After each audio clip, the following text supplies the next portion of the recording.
Bienvenido a tu canal, El Comentarista. Hoy te invito a que exploremos juntos los misterios y la actualidad que el universo nos ofrece.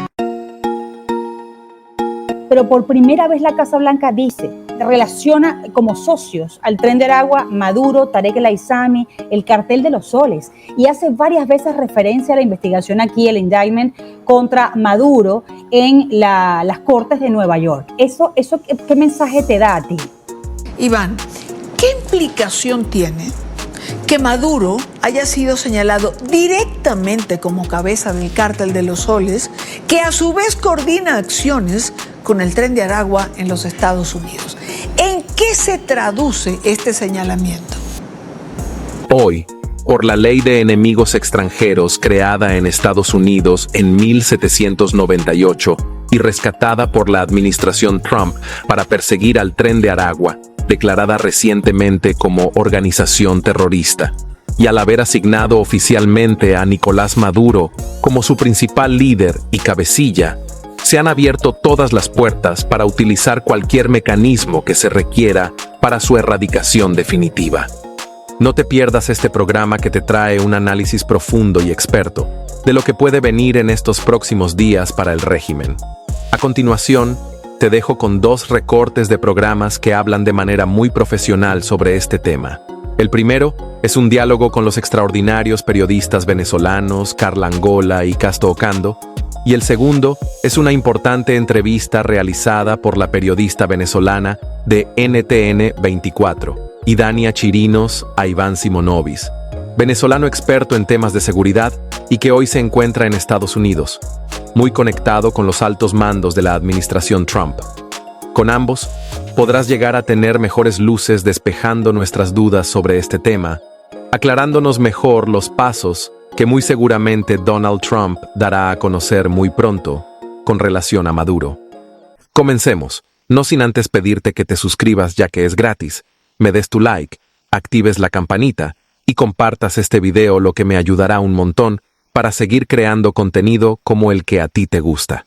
María Corina Machado responde a las medidas que ha tomado Donald Trump el fin de semana y le dice: yo sí invito y respeto las decisiones de cada país, tanto de Chile como de Estados Unidos, a la hora de imprimir severidad en las consecuencias que deben pagar todos los criminales.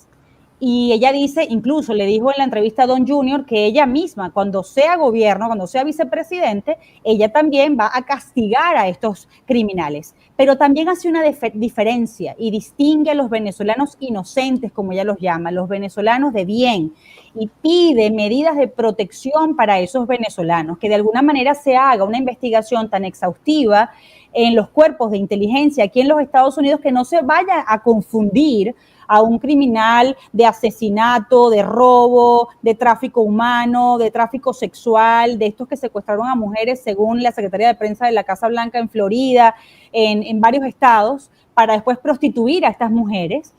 Que no se les confunda a estos criminales con venezolanos, quienes entraron quizás sí por la frontera, cruzaron de manera ilegal, pero que han permanecido aquí o bajo el TPS o cualquier figura aportando a la economía de este país. ¿Cómo ves tú esta reacción? Bueno, yo estoy fundamentalmente de acuerdo con lo que está diciendo María Corina, en parte porque efectivamente en el caso de Estados Unidos, la administración Trump tiene, digamos, las facultades para hacer lo que está haciendo. Quizá ahorita el problema sea la crítica, sea en el procedimiento como se están haciendo las cosas, pero recordemos que estas personas están bajo un estatus que no necesariamente implica una residencia o una ciudadanía, que digamos ya eso impediría que la gente pueda ser expulsada así. Está bajo estatus de protección temporal o de incluso algunos casos de asilo político que todavía no están definidos. De modo que esto es un tema que, claro, va a haber una batalla legal sobre esto. La administración Trump ha dicho que va a llevar esto hasta las últimas consecuencias y bueno, es una pelea que se está por realizar, pero mi opinión es que no podemos perder el foco de, primero, quién fue el causante de esta crisis en primer lugar. Y todos sabemos y está demostrado que todo este éxodo masivo, toda esta presencia, sobre todo el Tren de Aragua, pero también en todas partes de América Latina, fue provocada por el régimen, ¿no? Y no fue provocada solamente por las condiciones económicas que creó, sino como una parte, como una estrategia, digamos, de utilizar toda esta migración como un arma de ataque, ¿no? Y concretamente, todo este proceso se coincidió con la salida muy sospechosa, muy cuestionada de todos estos criminales de la famosa cárcel de Tocorón en Venezuela, en 2022 creo, que se produjo ese asalto que permitió que esta gente saliera y luego comenzara todo este gran negocio, Carla, porque hay que decirlo, para Maduro esto fue un gran negocio. El Tren de Aragua decidió no incursionar en el tema del tráfico de drogas porque el tráfico humano era verdaderamente mucho mejor negocio, con más rentabilidad el tráfico de personas, no solo para llevarlas a Estados Unidos, sino también para usarlas, como tú acabas de decir, como para la explotación sexual, etcétera. Espérate y esto allí, es lo que el régimen quiere hacer desaparecer. Tú has dicho, me decías el viernes, Castro, ya voy a ir a esto, ¿no? Porque además María Corina empieza poniendo esto en contexto como lo has hecho tú, que el gran responsable, incluso el cabecilla del Tren de Aragua, es Nicolás Maduro. Ella empieza su comunicado así, pero tú nos dijiste el viernes que Maduro había entrenado a entre 3.000 y 5.000 miembros del Tren de Aragua antes de dispersarlos por toda la región. ¿Cómo fue esto? O sea, fue absolutamente deliberado. Sí, sí, claro, y no lo digo yo, son informes de inteligencia que se han producido. Hay, hay información y evidencia y testigos que indican que entre 3 y 5 mil miembros del Tren de Aragua fueron entrenados militarmente por el ejército antes de salir afuera, a todas partes, por supuesto, pero sobre todo a Estados Unidos.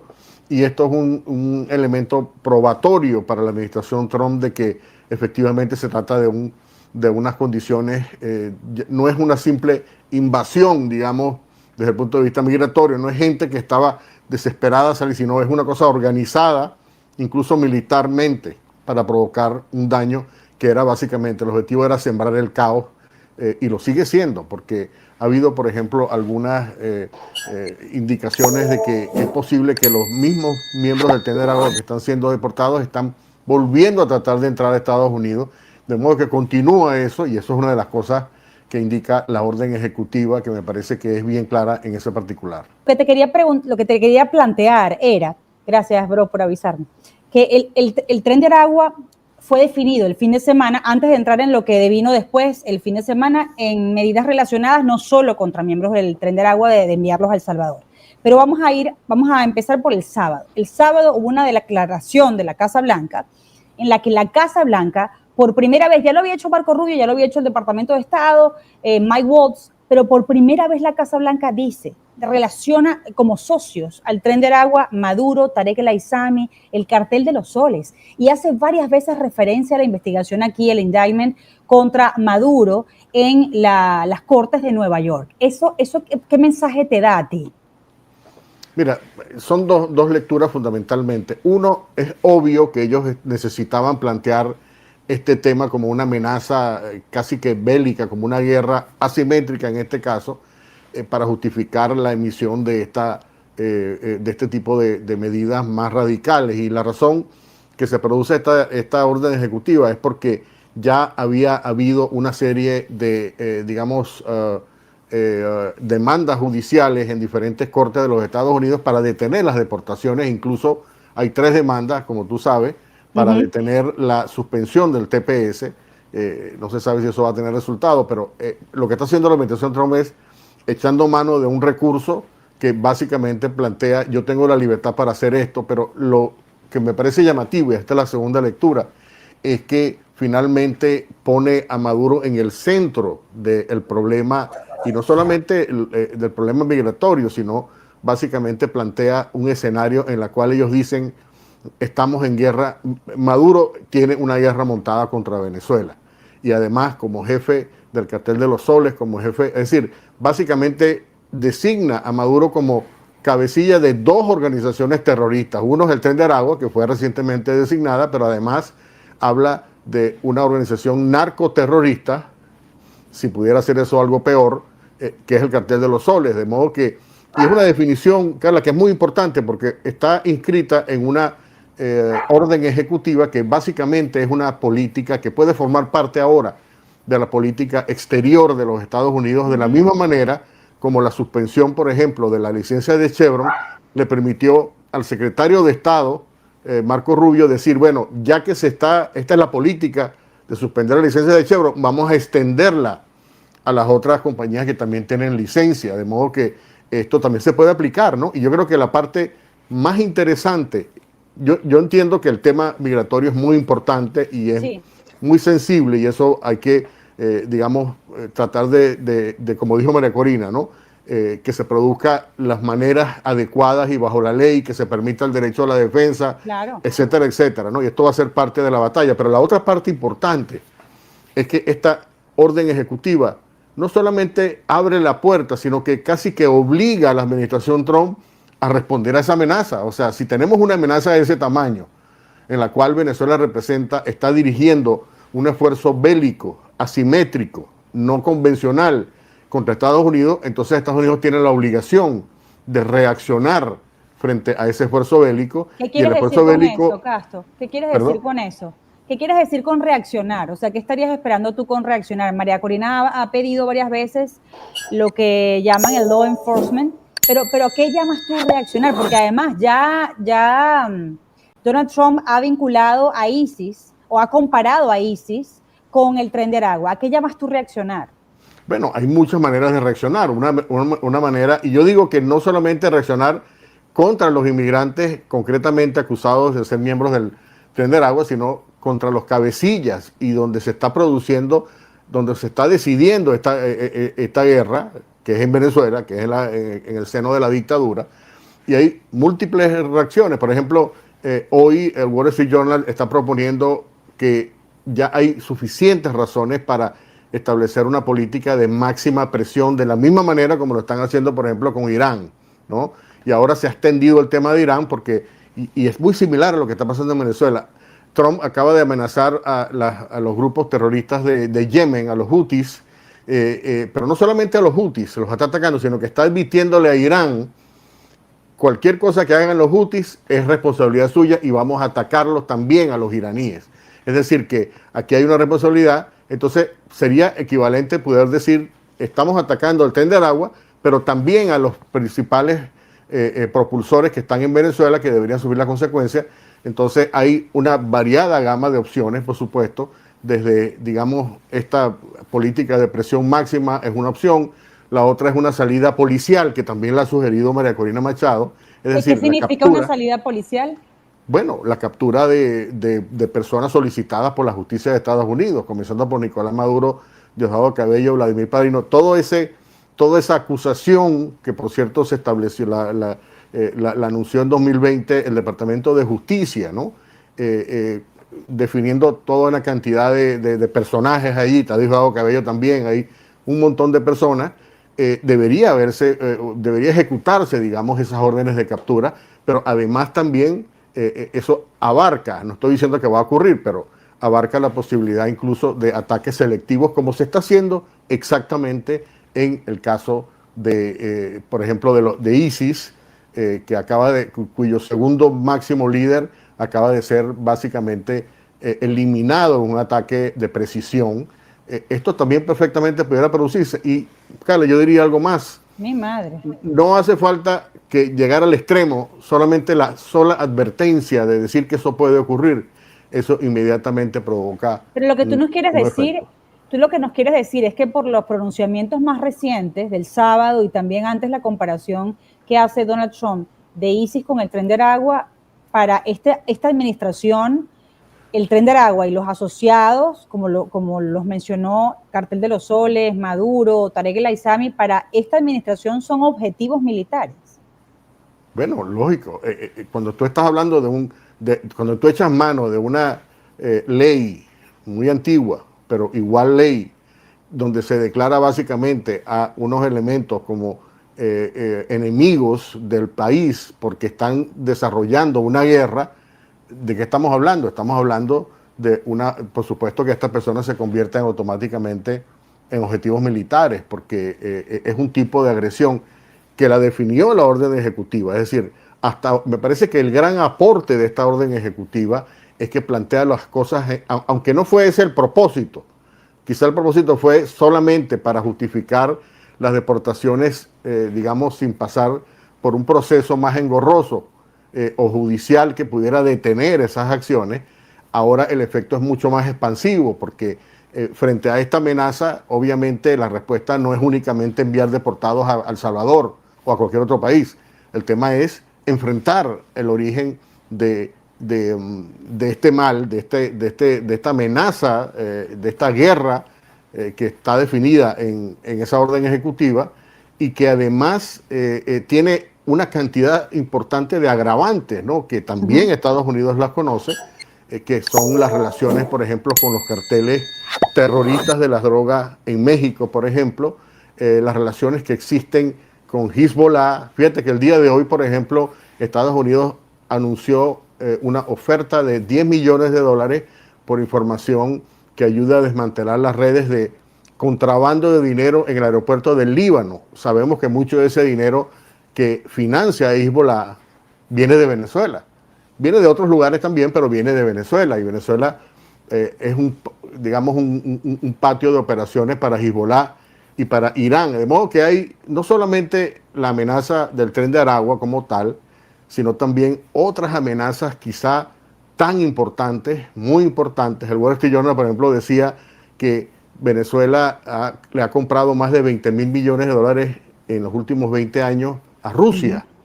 Sí. Y luego representa también una amenaza para un país como Guyana, que es aliado de Estados Unidos. Es decir, las razones sobran, ¿no? Y el siguiente paso para esta administración debería ser responder a esa amenaza.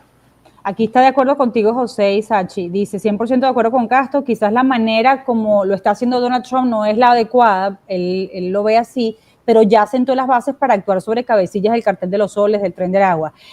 Te iba a preguntar esto también, porque tú has hecho una referencia a lo que crees podría estar construyéndose como política exterior hacia el régimen de Maduro, pero claro, los venezolanos aquí dicen, no, es que no le está declarando la guerra a Maduro, me la está declarando a mí que tengo un TPS. ¿Cómo le dirías al venezolano que debería enfrentar estas medidas? Porque hasta el momento se siente más bien, algunos incluso venezolanos americanos quienes votan por Trump dicen, yo voté por él, es verdad, para que desatara todas las herramientas posibles en el law enforcement para perseguir a esos criminales, pero no a mí, quien vine huyendo justamente de esa tiranía. ¿Qué les dirías?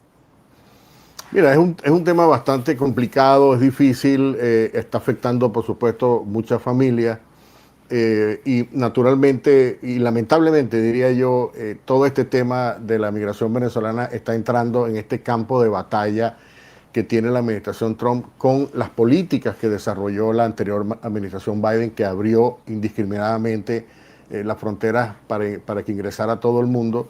Y esto es lamentablemente una política de prioridad, ¿no? Por eso es que se produce este tipo de medidas controversiales, porque primero hay una decisión de la administración y hay una promesa electoral también. Hay un apoyo, por ejemplo, bastante importante, superior al 60% a este tipo de medidas en Estados Unidos. Yo lo que diría es, hay que seguir, por supuesto, luchando. Hay algunas demandas que se están haciendo para restaurar el TPS, o por lo menos, como dice el senador Rick Scott, considerar caso por caso, para establecer, digamos, un parámetro en los cuales, o mediante el cual se pueda decidir, digamos, de una manera no masiva, sino caso por caso. Es más complicado, naturalmente, y esto sería lo ideal, ¿no? Pero al mismo tiempo hay que pensar en el otro gran objetivo de los venezolanos, que es salir de la dictadura, ¿no? Y yo creo que desde ese punto de vista hay condiciones excepcionales, porque una de las cosas que te dice esta orden ejecutiva es que ya la administración Trump cerró completamente y definitivamente las puertas a cualquier tipo de entendimiento, de negociación o con la dictadura en Venezuela. Es decir, después que tú declaras a este grupo como los principales cabecillas de dos grupos terroristas, tú no puedes después decir, mira, ahora me voy a sentar con ellos para ver cómo es que nos vamos a entender, ¿no? Esto queda fuera de la jugada completamente, y esto es una cosa que es importante. Yo creo que al final la gran solución de este problema no es tanto que me restablezcan el TPS, sino que saquen a Maduro de Venezuela, porque yo estoy seguro que muchos venezolanos, incluyéndome a mí también posiblemente, estaríamos dispuestos a regresar o a trabajar por la reconstrucción de Venezuela si estas cosas se cumplen. Corre, que ya vamos a continuar. No te pierdas lo que sigue. A continuación, le damos paso a la entrevista de Idania Chirinos a Iván Simonovic, igualmente imperdible, que al final nos anuncia un posible desenlace, en donde Simonovic dice estar seguro del pronto final del régimen de Maduro y la llegada de la anhelada libertad que todos esperamos para Venezuela. Para conversar sobre este caso, sobre este tema, quiero saludar en esta parte del programa a Iván Simonovic. Él es investigador criminal y es analista de inteligencia. Iván, bienvenido, gracias por acompañarnos. Gracias a ti por la invitación, un gusto estar con todos ustedes. Iván, ¿qué implicación tiene que Maduro haya sido señalado directamente como cabeza del Cártel de los Soles, que a su vez coordina acciones con el Tren de Aragua en los Estados Unidos? ¿En qué se traduce este señalamiento? Mira, en pocas palabras yo diría que se está construyendo el marco legal, si no es que ya está construido, porque no sé qué otras, además de esta orden ejecutiva, qué otros lineamientos más pudieran surgir. Pero a mi manera de ver, se están construyendo el marco legal para poder llevar a cabo operaciones específicamente sobre puntos terroristas o de líderes terroristas. Bueno, como lo han hecho con ISIS, como lo hace Israel, lo hizo con Hamas o con cualquiera de estos grupos. O bueno, los mismos Estados Unidos. Es histórico que ellos, una vez que catalogan a un grupo o a un individuo cómplice, copartícipe, líder o lo que sea de un grupo terrorista, lo siguiente pues es llevar a cabo acciones específicas para la neutralización de esto, ¿no? O sea, yo lo veo de esa manera. Esto, por otro lado, le sube el costo operativo a todas las actividades que el Tren de Aragua está realizando, porque ahora esto trae como consecuencia que van a haber mucho más recursos, van a haber mucho más agentes, muchas más agencias involucradas en la identificación, ubicación, detención o neutralización de individuos del Tren de Aragua. Entonces, mira, esto que salió este fin de semana es, yo creo que históricamente algo que no sé cómo llamarlo, porque que Venezuela tenga, porque, o sea, esto estamos acostumbrados a verlo con grupos terroristas de Medio Oriente, pero que suceda en un país, en el mismo continente americano, que le den esa clasificación al Tren de Aragua. Pero además de eso, también se la ponen al Cartel de los Soles y ponen del jefe del Cartel de los Soles, a Nicolás Maduro. Bueno, eso ya es algo de otro nivel, pues. Otro nivel, de otro nivel me estás hablando. Estamos comparando esto con ISIS o con Hamas. Implica otro tipo de acciones de otro nivel, también está señalando. Sí, es decir, mira, es que fíjate lo siguiente. Ahí en la orden ejecutiva habla que se utiliza el Tren de Aragua y otras estructuras criminales. O sea, habla de que el régimen es una especie de organización híbrida, que lo que significa esto es que utiliza al crimen organizado para desestabilizar a los Estados Unidos y otros países de América, ¿no? Eso es algo que, bueno, no sé, eso se ha conversado y se ha dicho en muchas oportunidades. Entonces, a mi manera de ver, esto forma parte de un trabajo que se ha venido haciendo, que todo lo que se ha dicho, los analistas, todo lo que han dicho los analistas, lo que las personas involucradas en temas de inteligencia, en la misma diputados, senadores de los Estados Unidos, de fuera de los Estados Unidos, de Colombia, que el problema de Venezuela era sus ataques asimétricos a las democracias establecidas en Latinoamérica y ahora aquí mismo en América, es una realidad. Entonces, esto ahora lo que hace es definitivamente darle un parangón legal para acciones mucho más específicas y directas, ¿no?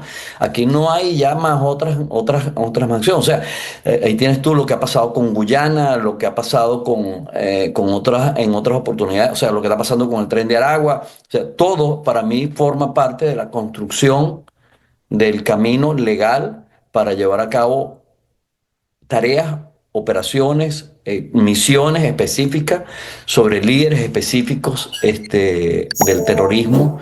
Y ahora en Venezuela, que Nicolás Maduro es el jefe del terrorismo, pues se convierte en un objetivo militar.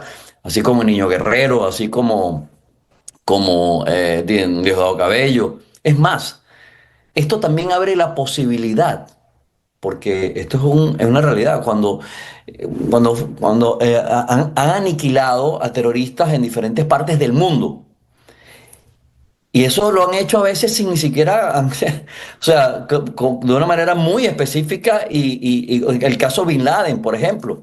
El caso Bin Laden ni siquiera donde estaban, ellos notificaron. Llegó un grupo especial, intervinieron en la madrugada, eliminaron al tipo y se fueron. Eso sucedió, eso no es un cuento, hay películas, hay historias sobre eso. Entonces, a mi manera de ver, pues se está construyendo esa vía. Yo lo veo así. Operaciones de tipo quirúrgico. Iván, ¿tú eres de la teoría o crees que el Tren de Aragua, la presencia del Tren de Aragua en Estados Unidos fue planificada? Mira, esto te lo puedo decir con total y absoluta seguridad. El Tren de Aragua se convirtió en el brazo operativo del régimen de Venezuela en todos los procesos de desestabilización en Latinoamérica. O sea, no hubo país ojo, que no fuese aliado, obviamente, del régimen, que no sufriese las consecuencias, pues, de los ataques planificados desde Venezuela a las democracias en el continente, ¿no? Colombia, Perú, bueno, Perú acaba de crear, ahorita acabo de leer un decreto que sacaron donde involucran a la Fuerza Armada peruana en una estrategia dirigida solamente a la eliminación del Tren de Aragua, ¿ok? Ni hablar de Chile. Chile tiene una investigación abierta donde señalan pues que Diosdado Cabello con Granco son los que planificaron el homicidio del teniente Ojeda, y todo eso fue tercerizado a través del Tren de Aragua, ¿ok? Ahora, así como te digo esto, te digo que esto de primera mano, porque pues, he estado en entrevistas donde hay individuos que han dicho lo que pasa es que el Tren de Aragua pensaba que trabajar o operar en los Estados Unidos era mucho más complicado. Pero se dieron cuenta que no era tan complicado, porque de alguna manera pues lograron mimetizarse en este grupo de venezolanos de bien, que han ingresado a los Estados Unidos, y bueno, ellos han ingresado en esas olas, ¿no? Y como por ejemplo, tú no puedes chequear aquí en Estados Unidos los que ingresaron por la frontera. Ese señor, el que entraba por esa frontera y decía que se llamaba George Washington, tenían que creerle porque él decía que no llevaba ningún documento y que lo había perdido en el Darién. Y que su nombre era ese, y bueno, así le daban un documento de identificación acá dentro de los Estados Unidos. Parte de las cosas que yo eventualmente he hecho es colaborar a través de gente que tengo en Venezuela para identificar personas que han sido detenidas y que definitivamente sus nombres no coinciden. No coinciden porque crearon una persona nueva, ¿no? Una nueva identidad. Y con esa nueva identidad han hecho desastres aquí. Y sí, definitivamente, yo sí creo que detrás de todo esto hay una planificación, hay un objetivo, hay un interés. No sé hasta qué punto querían ellos llegar, pero el tema del narcotráfico, el tema del trata de blancas, la movilización del oro, todo eso es una realidad. Forma Claro. parte de investigaciones y yo sé que es así. Claro. ¿Es tan grande el Tren de Aragua, Iván, como se dice? Se habla de cientos de personas en Estados Unidos, o son bandas asociadas, o lo que llaman ahora tercerización. Fíjate lo siguiente, o sea, a medida que nos hemos involucrado, que hemos avanzado en investigación y que nos hemos eh, podido conectar con individuos que han estado muy cerca de estos grupos, nos hemos enterado de cosas como, por ejemplo, un grupo que se llama el Antitren. El Antitren eran los que eran del tren, ¿ok? Que eran del tren, pero que por alguna razón, esas típicas cosas que hay entre grupos criminales, se pelearon y entonces hacen las mismas operaciones, pero que le puedan causar, que puedan diezmar de alguna manera los ingresos del Tren de Aragua, pero hacen la misma cosa. Entonces, ¿son del Tren de Aragua? No, ellos no son del tren, son antitren. Ah, ok, pero hacen el mismo trabajo, sí, pero para quitarle espacio a ellos en todos estos temas de movilizaciones de armas, de narcotráfico, trata de blancas, existen, ¿ok? Luego de esto también hay secciones, ¿no? Que por ejemplo, en Perú, el Tren de Aragua tenía un grupo y no eran el Tren de Aragua, ellos eran los gallegos. Ellos se autodenominaban los gallegos y tenían su propia simbología, ¿verdad? Aunque reportaban directamente a Niño Guerrero y tal, ellos son su propia estructura. En otras palabras, Yania, todas estas estructuras funcionan más o menos como funciona el terrorismo en realidad en el mundo. Bueno, de ahí es donde han salido algunos líderes, ¿verdad? Y han hecho sus propias estructuras criminales. El Tren de Aragua, ¿cuál es la historia del Tren de Aragua? El Tren de Aragua eran sindicatos que de alguna forma empezaron a cobrarle a la gente porque los trenes al final nunca se hicieron, pero se convirtieron en grupos criminales. Entonces, el Tren de Aragua es como una denominación, como darle en un título a algo, pero en líneas generales no son más que grupos terroristas, grupos criminales que se han ido adaptando a los cambios del régimen y los cambios que le ha impuesto el régimen. Además de eso, la invasión, o las operaciones o las tercerizaciones que se han hecho precisamente en esos procesos de evolución criminal. ¿Cómo te imaginas los próximos días, Iván? Te lo pregunto porque, digamos, en todas estas acciones se corre el riesgo de que caigan unos por otros, ¿no? Mira, fíjate lo siguiente, en las veces que me he sentado a conversar con algunos agentes, he sido bien claro y les he dicho, mira, estamos hablando de un grupo que no puede representar más del 0,00001% de los venezolanos, de los 7 millones, 8 millones que andan seguidos del mundo. Es injusto tratar a todo el mundo igual. Entonces, por eso trato de conseguir, en mi caso específico, de ayudar con la mayor cantidad de información posible. Ahora, lamentablemente, Irania, también aquí, como pasa en las líneas generales con esa viveza latina muy posiblemente lleve a algunos que no son del Tren de Aragua a que sean estigmatizados. Yo voy a poner un ejemplo. En una oportunidad un muchacho me estaba mostrando una moto, un muchacho venezolano que me reconoció y estábamos conversando y entonces me estaba tomando un café y me dice, mire mi moto, comisario y tal. Entonces, y yo veo que la placa la tenía como doblada, ¿no? Y le dije, oye, mira, tienes la placa doblada, como, no se ve. Me dice, ay, comisario, si la placa se ve, cada vez que yo pase por el toll, que son los peajes, me cobran. Entonces yo la doblo y no me ven. El día que te agarre la policía te va a meter todas las multas que nunca pagaste. ¿Entiendes? Entonces es allí donde tú abres el espacio para que entonces un oficial se ponga creativo y diga, otro venezolano, Tren de Aragua. Eso es lamentablemente lo que a mi manera de ver pudiera suceder. De resto, yo no tengo la menor duda que las personas que se han portado bien, que han hecho todas sus cosas legales, que viven, como pagan sus impuestos, qué sé yo, no van a tener ningún problema en esta gran operación que se está llevando a cabo acá en los Estados Unidos. Gracias por acompañarnos en este tu canal, El Comentarista. No olvides suscribirte, activar la campanita y si te gustó, darnos tu like y dejarnos tus comentarios. Recibe un fuerte abrazo y nos veremos pronto en un nuevo video.